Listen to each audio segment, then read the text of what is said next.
So what is going on, Navigation Nation, and welcome back to another video. With the release of Shining Fates just a few days away, I wanted to do another video where I break down the various aspects of this newest set to give you guys my honest opinion on how investable I think that it is. And as you can see, we are hosting this live because I really want to turn these investing videos into sort of a mini lecture series where I can present a topic of interest and answer your questions in the same video. So really looking forward to this, guys. Hope that you guys enjoy it. I hope you find it valuable and insightful, and we'll just kind of see where it goes. I don't want these to be very long. I would like them to be about 30 minutes in total. Now, for those of you out there that need a little bit of entertainment as well, outside of just the regular investment talk, we've got this as well. We are going to be opening up at the end of this conversation a full booster box of Shining Fate's predecessor, Shiny Star V. So without further ado, guys, let's go ahead and jump right into it. We'll go ahead and jump right into this lecture. It's kind of, like I said, kind of a mini lecture. But before we get started, make sure you hit that like button. Make sure you hit that subscribe button if it's your first time, and show your support for the channel. So as you can see here, guys, we are jumping into a Shining Fates investment review. With it being just around the corner, you guys probably want to know, hey, should I invest in this or not? So here we go. Now, the first thing that we're going to go ahead and do is just kind of give you a breakdown of what I'm going to be discussing here tonight. The first thing we'll do is just kind of give a background on Shining Fates, just a little bit of how it was constructed, and we'll kind of look into the future. We'll look at the release date. And then we'll go into the big section here, the investing aspects to consider. These are all of the things that I'm taking into consideration when I'm really giving a recommendation on whether you should be investing in Shining Fates or not. So we'll go through those. And then after that, I'll give my overall grade for Shining Fates. This will be on a scale of basically an A+, down to an F. An A+ kind of being Hidden Fates, and an F being Steam Siege. After that, I'll give recommendations for short and long-term investing strategies with various products within Shining Fates. We'll then wrap that up with about 10 minutes or so of a Q&A. And then once we finish that Q&A, we will go right into our Shiny Star V opening. So again, guys, so good to have all of you here, and we will go ahead and jump right into it. All right, guys, so just a little bit of background on Shining Fates. Now, again, we are conducting this video before its actual release, so we're looking a little bit into the future, but it is released on February 19th of 2021, and it is comprised of the Shiny Star V right here, the Shiny Star V subset in Japan, the Venusaur and Blastoise VMAX starter sets, and the VMAX special set. So it's kind of a mishmash of everything. They really compiled everything together into Shining Fates to give us this kind of holistic product, which is typically what we see for a lot of like big sets, and this is sort of like our proxy 25th anniversary set as well. There is also 195 total cards in this set, so it is a pretty big set all in all, and that includes all of the Shiny Vault. So 195 cards total in this set. Now that we've gone a little bit into the background, let's go ahead and go right into the investing aspects that you want to consider, or that I'm considering at the very least, in determining whether this set is really investable. Now, the first one here, this is the Amazing Rares. We are continuing with the Amazing Rare cards. We first saw these introduced in Vivid Voltage, and we are continuing that theme into Shining Fates. And Pokemon did not hold back when they decided which Pokemon they were going to go with for the Amazing Rares. We are continuing with the theme of featuring legendary Pokemon as these Amazing Rares as well. And in this set, we feature Reshiram, Kyogre, and Yveltal. I think Pokemon was really smart in including these particular Pokemon as the amazing rares. They are very, very popular. Some of the more well-known legendary Pokemon, some of just the more well-known Pokemon in general. And on top of that, guys, I really think that the amazing rares, 10 years from now, when we look back on this, they're probably going to be some of the more sought after cards. And if Vivid Voltage is really any indication of the value that these cards can garner, then we are in for a real treat when it comes to the amazing rares for Shining Fates. Now, there are half the amount in Shining Fates as there were in Vivid Voltage. In Vivid Voltage, we had 6 total cards. In here, we only have 3. Now, if you're looking at the values, there are actually cards already out on the open market, English cards from Shining Fates for these 3 amazing rares, and they are going for around $30 to $40 ungraded. And this is right on par with the value that the Vivid Voltage cards were getting when they were hitting the market in the very beginning. And you've seen how much those have increased in value since many of them have been coming back onto the market in their graded form, especially PSA 9 and PSA 10s. And the thing that I really like about these particular cards versus the Vivid Voltage cards is that I really think these cards are all really on par with each other. If you looked at Vivid Voltage, there was quite a price disparity between, let's say, the amazing rare Rayquaza and the amazing rare Zacian or Zamazenta. For these, I actually foresee less of a disparity in price compared to the Vivid Voltage sets. I think, as I said, a lot of these cards are right on par with each other in their popularity, in the amount of people that really enjoy these type of Pokemon. So I think that these will really be on par with each other in price. And I think that with there only being 3, it may be even more difficult to actually pull these cards from things like from booster boxes, or excuse me, not booster boxes, from ETBs, with there only being 3 in here. And especially since it's a subset, we don't have those booster boxes to really get more of a chance of pulling these. So amazing rares, I think, are definitely one aspect of Shining Fates that really bodes well for it.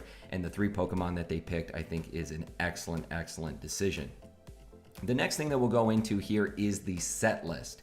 Now, in my opinion, Shining Fates is a very well-rounded set list with several chase cards. This isn't something like Champion's Path that really had 2 chase cards and everything else was just, just bogus, really. In this one, we have full art trainer supporters that I think a lot of people are going to want to get their hands on and that are going to be big chase cards.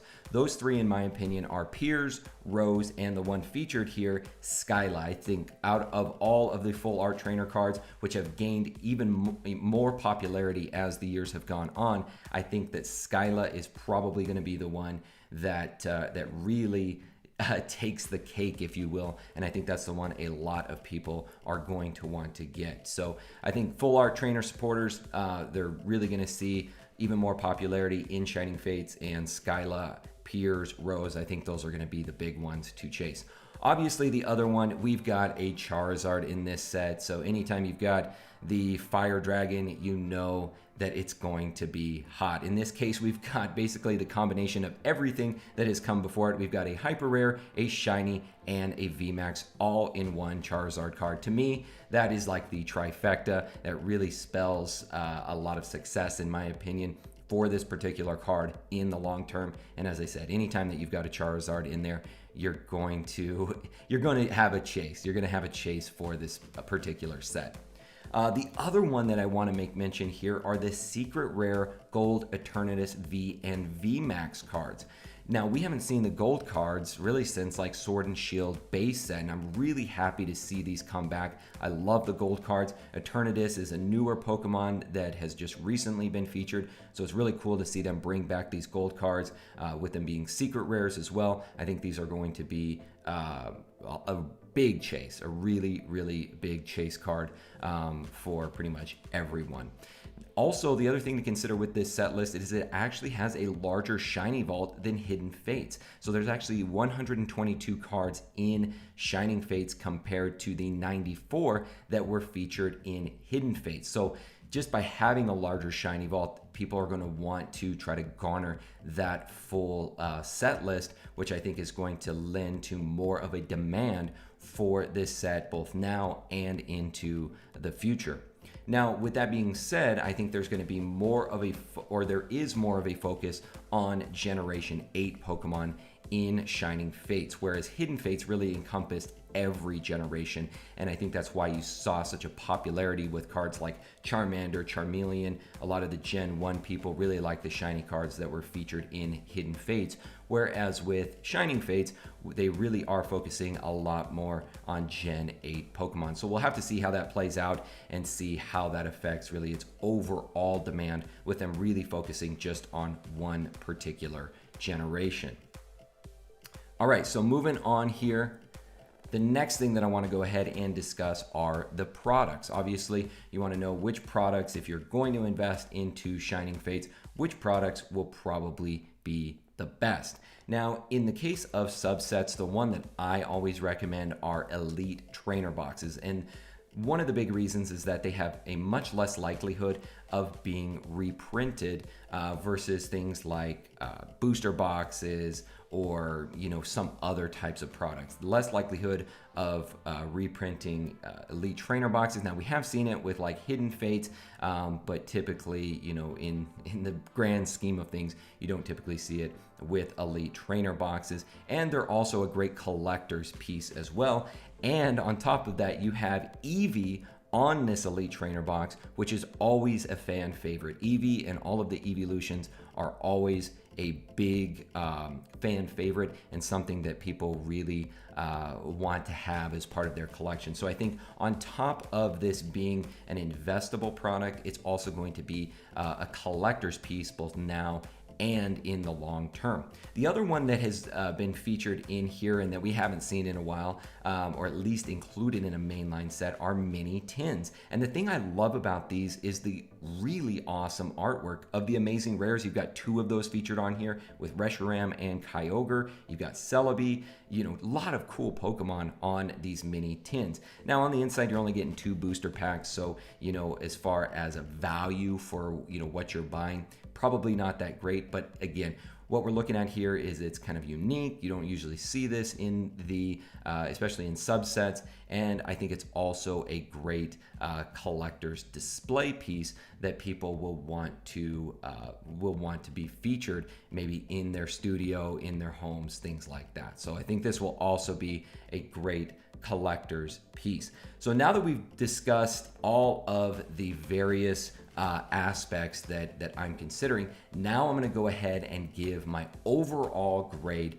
for Shining Fates. Now, as I said here, we're really taking this on a spectrum, going all the way from an A+ to an F, and A+ being Hidden Fates that really hit all of the hallmarks of a great set, and Steam Siege being an F, which really didn't have anything.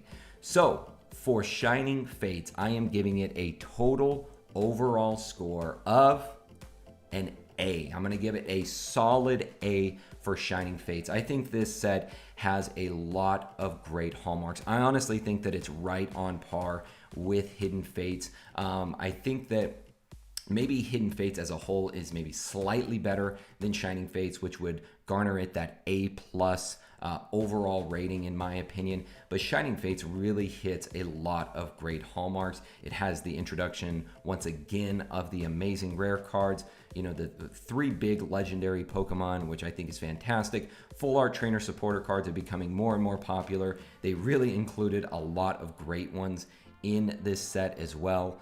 It just really hits a lot of great points for me, and I would give it certainly a very, very strong A rating for Shining Fates. I think it's definitely one you guys should get your hands on and hold for the short term, the long term. I think overall it is going to be a fantastic set. So now that I've given you my overall rating of Shining Fates, and you guys know, at least coming from old PokéNav, that it is an investable set, here are my recommendations on what you should do for both a short-term and a long-term strategy. In my opinion, the best short-term strategy would be to focus on grading and flipping the big chase cards when you get your hands on these. Now, obviously, this is going to be a little bit difficult because of the long turnaround times with PSA, Beckett. CGC might be a good option in this case. But these are going to be things like the Charizard, the Amazing Rares, the Full Art Trainers, etc. Those are all going to be cards that will be very popular for months and months to come. And so those will have a very high demand, in my opinion, out on the open market. And the supply probably will not keep up unless Pokemon really dives in and starts reprinting a lot more of these products, which they have confirmed, but we will see how much that actually entails.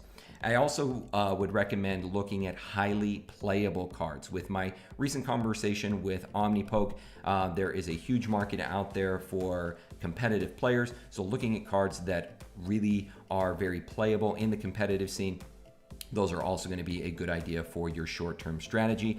On top of that, I would also recommend the mini tins will probably see growth over the next 1 to 3 years as well. Again, I think they're going to be more or less as a collector's piece and something that people are going to want to display in their studios, in their homes, in their offices, things like that. So I think the mini tins will also be a good short-term strategy.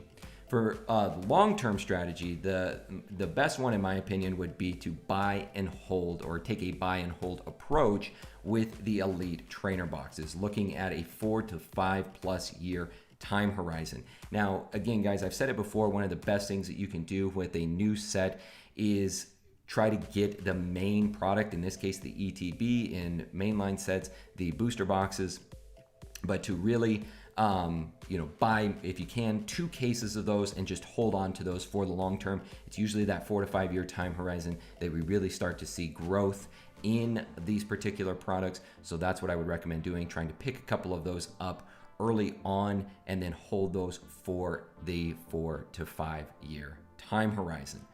So that is going to do it, guys, for the presentation here.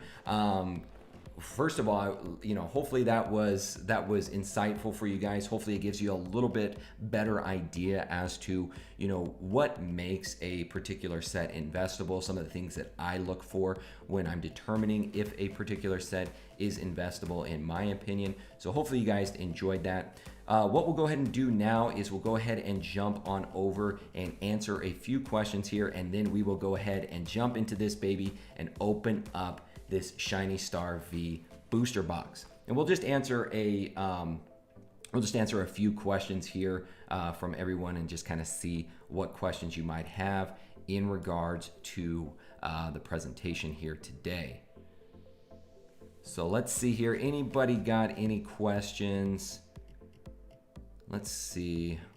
Some people, and again, a lot of people, just saying that it's going to be difficult, and it is, guys. I think at least in the beginning, it's probably going to be pretty difficult to garner products, but with Pokemon, I think they're really going to have more of these out on the shelves than what we've seen in the past.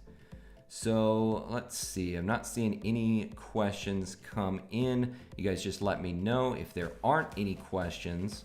Then we will go ahead and jump right into this Shiny Star V opening. Again, guys, I want to try to keep these to about 30 minutes. I want it to be digestible, especially when it's replayed back on the channel when people are coming on. If they weren't able to make it live, then I want it to be short enough that the information is digestible and it's not too drawn out. So in the future, we'll do mainly just the presentation or the lecture, and then we'll do about 10-15 minutes of Q&A just so people can see those questions come through as well. If you were to get 10 ETBs, how would you split them up? Sell half, save half for 4 to 5 years. What I like to do is I'll keep one completely sealed. I'll just store it away. That's kind of like my retirement strategy, where I just don't even mess with it. It's just a buy and hold. So I won't touch it for 5 years. And then the other one, I'll kind of set here with Shining Fates. Let's see. We'll get one more question in, and then we will go ahead and open this Shiny Star V booster box. What percentage of this year's Pokemon funds do you suggest spending on Shining Fates? Should we save for the 25th anniversary set or Japanese May set? So yeah, if you're trying to determine, how much you should allocate, that's really the question here, is how much should you allocate towards this?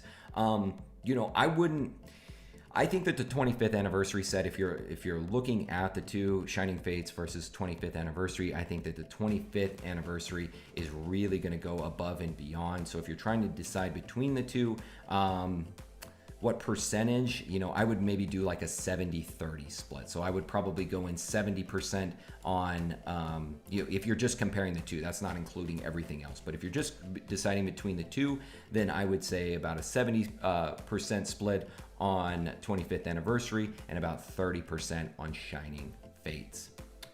All right, guys, so that is, we'll go ahead and end it there with the Q&A, and then we will go ahead and jump right into this Shiny Star V booster box. So this is the predecessor to the Shining Fates. There's so many shiny names in here that I get them mixed up. And I like to call Shining, I like to refer to it as Shining Legends, Hidden Fates. There's just too much. It's too much of a mishmash for me. So let's go ahead and jump in here. We are hoping for that illustrious God pack for this Shiny Star V, but we will go ahead and jump right into these packs. All right, guys, here we go. We'll go ahead and put this off to the side, and we will jump right in to Shiny Star V. This was a fantastic set. Really, really loved it. In fact, I'm just gonna go ahead and use the scissors here. We'll go ahead and trim the top of this because I actually really like the packs as well. So let's go ahead and jump right into it. I'm not familiar with the card trick actually with this one, so we'll just go right from the back here. There's our Yamper, Clobbopus, Haunter. There's Rose. Oh, nice. Oh, very cool. And, oh, they got the Ditto V. Very nice. And the Dene for the reverse. Very cool. And guys, I totally forgot to to get some sleeves. So chances are we'll probably have the God pack here, and then I won't even have a sleeve ready for it.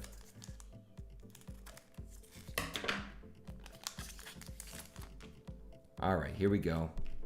We're gonna try to get through these pretty quickly so that we can try to keep this to about 30 minutes.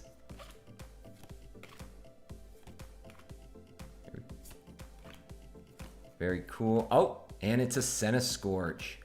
Centiskorch V and a Spinnerack.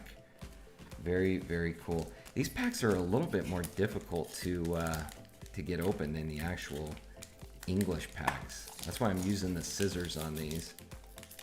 Yeah, we're just gonna stick with the scissors. Makes it much easier that way.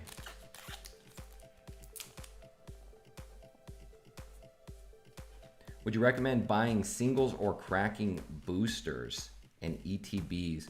I would rather, in my opinion, you get way more value when you get the ETBs. You've got 10 packs in there. It's just, you've got a much higher likelihood of getting something good from an actual ETB. So that's, oh, there we go. There's a shiny. There we go. Oh, and there it is. There's the amazing rare. Reshiram. Awesome. Wow. Let me go ahead and show. Oh, and then we got the Rillaboom V. Awesome. Very, very cool. So we were just talking about it. We were just talking about how much loved the amazing rares. And there we go. We've got Reshiram himself, the legendary Pokemon, making his entrance.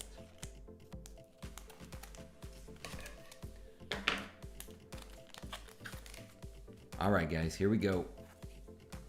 I'm seeing something good in this one as well. Dedenne, Spinarak. Move these over.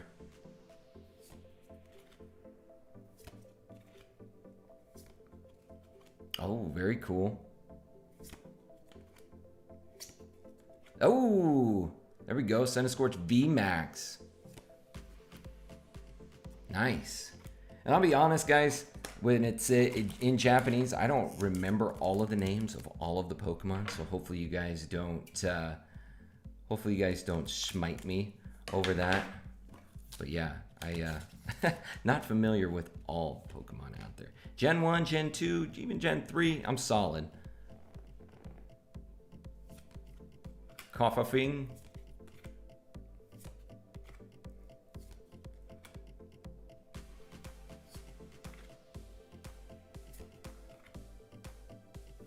All right, here we go. Oh, Bolton V Shiny. Very cool. And Cramorant. Gotta love Cramorant, right? Gotta love Cramorant. All right, here we go. Getting into another pack here. We are doing pretty good on time. Whoops. I'm pretty crammed in here on my desk. I've got a lot going on. I'm actually thinking of getting a top-down camera so I don't have to have as much going on in this space, so we can have a little bit more room for openings, for box breaks, which those are coming soon. So here we go. Ice Cube, there he is. Surfetched. Hey. Very cool. Nice. So we're doing very well with, and I think they might be included in every one or almost every one, but I'd smite you if the rest of your content wasn't top notch. Very good. Very good. I'll take that. I'll take that.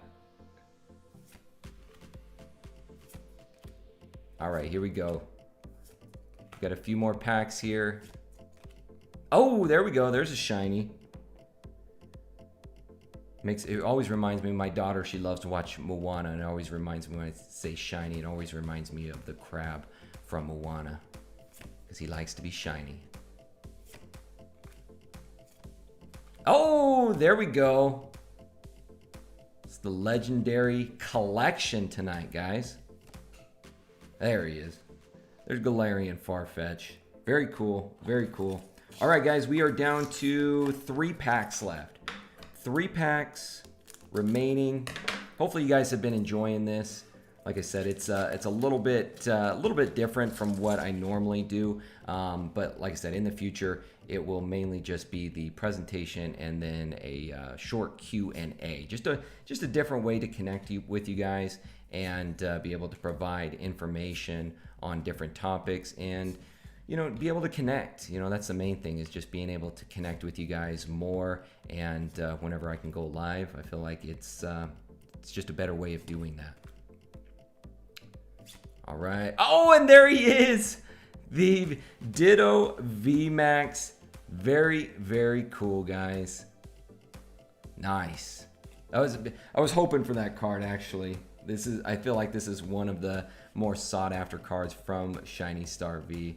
Gotta love the Ditto. Good to see Ditto making his appearance again. He had a pretty long hiatus there, where we didn't see a whole lot of Ditto. We didn't see a whole lot of our transformational friend. But now he is back. All right, guys, here we go. We got 2 packs. Let's see what we can do. Oh, Milotic. That's pretty cool. And that one, oh, man, I'm trying to remember. Professor's Research? Can't remember this card. Trainer Supporter, though. Very cool. Yeah, not bad. Not bad. All right, guys, here we go.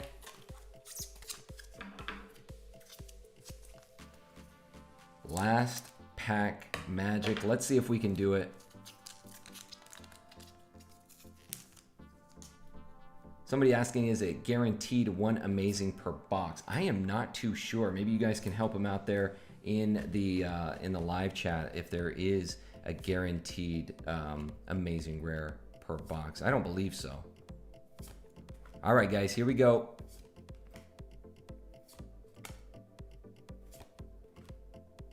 Colossal.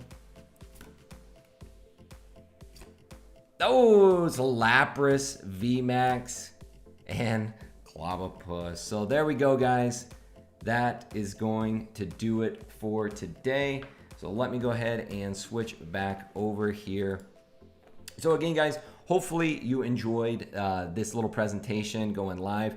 Again, like I said, I can go and I can create a video and I can just post it, but I really like to connect with you guys a little bit more and do this in a live format. So let me know what you think of these little mini lecture series. Let me know if it's something that you want me to continue into the future, and what you guys thought. So I think that's going to do it for today, guys. Again, thank you so much for being here. As I said, these will be pretty short. Try to keep them to about 30 minutes or so, just to, you know, be well with your time, so to speak. So, all right, guys. Well, I will see you all next time. My name is PokéNav. I'm here to help you navigate the world of Pokemon one video at a time, and I will see you all in the next video.